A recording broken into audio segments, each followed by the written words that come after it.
আসসালামু আলাইকুম। আশা করি সকলে ভালো আছো, সুস্থ আছো। আজকে আবারও একটি নতুন ক্লাস নিয়ে আমরা চলে এসেছি। সেটা হচ্ছে এসএসসির যে কাজ, শক্তি ও ক্ষমতার অধ্যায়ের এই অধ্যায়ের যত একক এবং মাত্রা আছে সেগুলো আমরা এই একটি ক্লাসের মাধ্যমে আমরা শিখে যাব।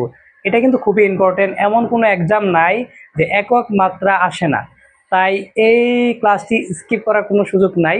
তো যারা দেখতেছো শেষ পর্যন্ত অবশ্যই দেখবা। তো চলো আমরা বেশি কথা না বলে আজকের কাঙ্ক্ষিত ক্লাসে আমরা চলে যাই। আমি প্রথমে যা লিখছি সেটা হচ্ছে আমার তো কাজ। আমরা জানি এই কাজকে প্রকাশ করা হয় ডাব্লিউ দিয়ে। আর ডাব্লিউ ইকুয়াল আমরা জানি বল ইন্টু স্মরণের গুণফল হচ্ছে ডাব্লিউ, সেটা হচ্ছে আমার কাজ। আর এই যে ডাব্লিউ, এটার এককটা কি? এটার এককটা হচ্ছে আমার জুল।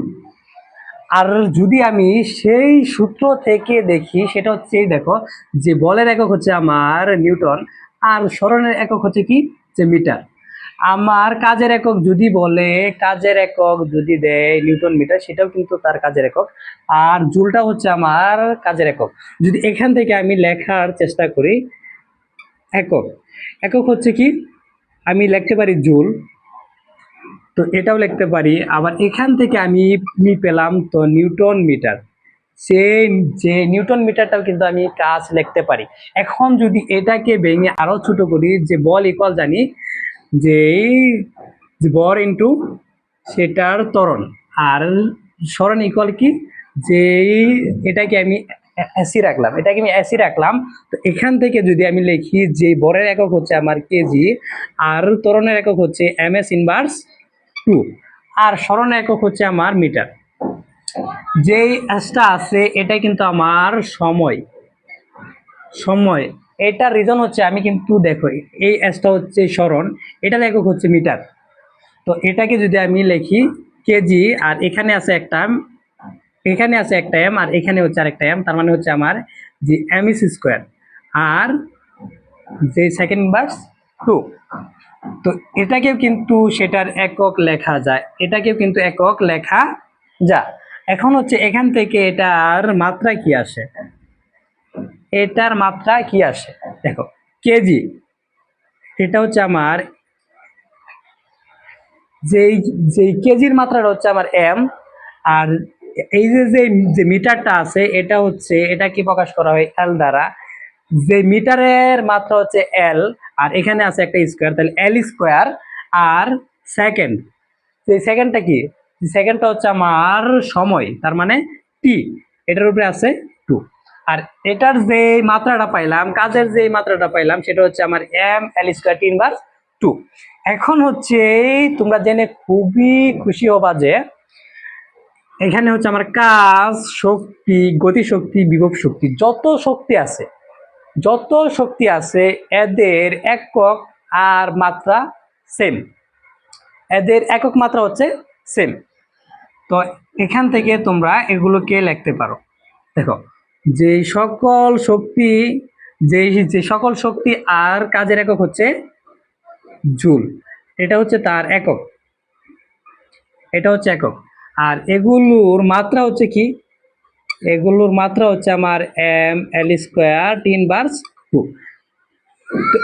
তো এখান থেকে যদি তুমি একটাকে শিখতে পারো, এখান থেকে যদি এই একটাকে শিখতে পারো, তার মানে তোমার যে এই শক্তি হইলো, গতিশক্তি হইলো, আর বিভব শক্তি হইলো। তার মানে কি, যত শক্তি আছে সবগুলোর একক মাত্রা সেম। এখন হচ্ছে থার্ড হচ্ছে আমার কি, বল। আমরা জানি বল ইকুয়াল হচ্ছে এম এ, এটাকে আমরা একটু আগেই তো দেখলাম। এখন আমরা আবার দেখব। এটার রিজন হচ্ছে, যদি তুমি একটা পড়া বারবার দেখো এবং এবং তো লেখো, সেটা কিন্তু অনেক বেশি শেখা হয়।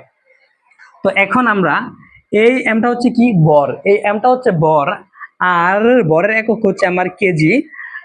আর যে সেকেন্ড হচ্ছে আমার ত্বরণ, ত্বরণ হচ্ছে এম এস ইনভার্স কি 2। আর এটার হচ্ছে যে মাত্রাটা, এখন তো আরেকটা একক আছে, এই বলের কিন্তু আরেকটা একক আছে, যেটা হচ্ছে আমরা সব সময় ব্যবহার করি। সেটা কি, যে সেটা হচ্ছে আমার নিউটন। বলের একক যে নিউটন, এটাকে আমরা সব সময় ব্যবহার করি। আর যদি তোমাকে বলে যে এফ ইকুয়াল হচ্ছে এম এ, এখান থেকে তার যে এককটা কি, এখান থেকে একক বললে কেজি এমএস ইনভার্স 2 হবে। এবং যদি তোমাকে এমসিকিউ এর ভিতরে দেয়, ওখানে যদি কেজি এমএস ইনভার্স 2 থাকে সেটাও হবে, আর যদি নিউটন থাকে সেটাও হবে।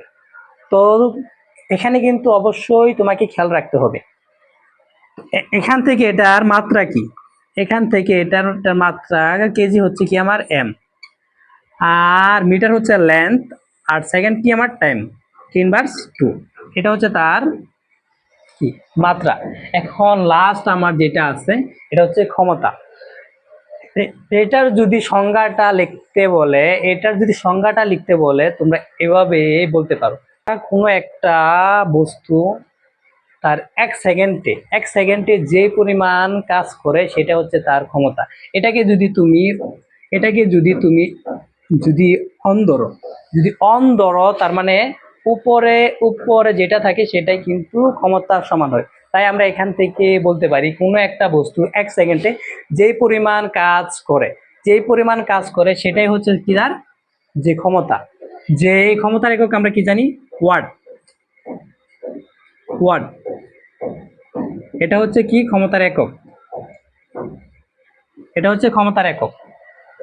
তো যদি আমরা এখান থেকে বের করি, এখান থেকে যদি আমরা বের করি কি হয়, আমরা জানি কাজের একক কি, কাজের একক হচ্ছে জুল, আর সময় হচ্ছে কাজের একক হচ্ছে জুল, আর সময় হচ্ছে কি সেকেন্ড। তাহলে আমরা এখান থেকে লিখতে পারি জুল পার সেকেন্ড। যে ভাইয়া আমি এটাকে লিখবো না, আমি অন্য কিছু লিখবো, তো তো চলো আমরা অন্য কিছুই লিখি। যদি এখান থেকে আমি বলি কাজের একক কি আমার, এখান থেকে আমি দেখছি নিউটন মিটার, যে নিউটন মিটার, আর সময়ের একক হচ্ছে সেকেন্ড। তো এখান থেকে আমি লিখতে পারি নিউটন মিটার পার সেকেন্ড। এটাও কিন্তু তার ক্ষমতার একক, এটাও কিন্তু তার ক্ষমতার একক। এখন যদি বলো যে ভাই আমি এটাও লিখবো না, তো আমি থার্ড কি পাইছি, থার্ড আমি পাইছি এটা, যে আমি কাজ ইকুয়াল পাইছি KG, KG metre square per second square. Okay, আর নিচে হচ্ছে কি আমার টাইম, টাইমটা হচ্ছে সেকেন্ড। তো আমি এটাকেও যদি তো ক্যালকুলেশন করে তাহলে আসে আমার কেজি এমএস স্কোয়ার, উপরে আছে সেকেন্ড আছে আমার দুইটা আছে ইনভার্স অবস্থায়, আর নিচে আছে আমার আরেকটা। এটাকে যদি উপরে নিয়ে যায় তাহলেও কিন্তু সেটা ইনভার্স অবস্থায় যাবে। তো এখানে লিখতে পারি সেকেন্ড ইনভার্স 3, আমার এটাও কিন্তু কাজের একক হবে। তো এখান থেকে আমি কি কি পাইলাম, এখান থেকে আমি একটা পাইলাম ওয়ার্ড, একটা পাইলাম কি আমার ওয়ার্ড, এটাকে ধরলাম 1 নাম্বার, এটা পাইছি আমি 1 নাম্বারে। সেকেন্ড আমি কি পাইছি, যে জুল পার সেকেন্ড, এটা পাইছি 2 নাম্বারে। 3 নাম্বারে কি পাইলাম, যে newton ton metre per second, এটা পাইলাম আমি তো 3 নাম্বারে। আর 4 নাম্বারে আমি যেটা পাইছি KG MS inverse, sorry KG MS square G second inverse 3। তো এখান থেকে আমি কিন্তু যে ক্ষমতার একক বের করছি তো 4টা। এখান থেকে তোমরা অবশ্যই অবশ্যই তো 4টাকেই শিখে নেবা। এখন যদি আমি এটার মাত্রাটা বের করি, যে মাত্রা দেখো কেজির মাত্রা কি, কেজির মাত্রা হচ্ছে আমার এম, আর মিটার, মিটার হচ্ছে লেন্থ, লেন্থ তার মানে এল, আর উপরে আছে স্কোয়ার, স্কোয়ার দিলাম, আর টাইম যে সেকেন্ড, যে সেকেন্ডের মাত্রা হচ্ছে আমার টাইম, তাহলে আমি লিখলাম টি, আর এটার উপরে আছে ইনভার্স 3, তাহলে লিখলাম ইনভার্স 3। তাহলে আমার ক্ষমতার ক্ষমতার ক্ষমতার মাত্রা হচ্ছে কি আমার M L square, M L square 3/3। এখন যদি আমি ক্ষমতার এককগুলো যদি একসাথে লিখে দিই তো কেমন হয় দেখো, এগুলার একক, যে প্রথমে লিখতে পারি ওয়াট, যে সেকেন্ডে কি লিখতে পারি, সেকেন্ডে লিখতে পারি joule per second, joule per second. Third আমি লিখতে পারি নিউটন মিটার পার সেকেন্ড। ফোরে আমি তো লিখতে পারি যা সেটা হচ্ছে KG metre square second inverse 3। তো আজকের যে ক্লাসটা ছিল কাজ শক্তি ক্ষমতার যত একক আছে সবগুলো তো দেখাইলাম। অবশ্যই তোমরা সবগুলোকে খাতায় নোট করবা, যদি নোট না না করো ভাইয়া তো শিখতে পারবা না। যত বেশি নোট করবা, যত বেশি নোট করবা তত বেশি শিখতে পারবা। কারণ একটা একটা কথা আছে, তুমি যতই লিখিবে ততই শিখিবে, যতই পড়িবে ততই শিখিবে। যদি তুমি না পড়ো শুধু দেখো তাহলে ভাই কোনো লাভ নাই, আর অবশ্যই পড়া লাগবে। তো আজকের যেগুলো আমি পড়াইলাম এগুলো সবগুলো তো নোট করো এবং শিখতে থাকো। আশা করি আজকের এই শিক্ষাগুলো তোমার একদিন না একদিন অবশ্যই ভালো কাজে আসবে। আজকের ক্লাসটা এই পর্যন্তই। ভালো থাকো, সুস্থ থাকো, আল্লাহ হাফেজ।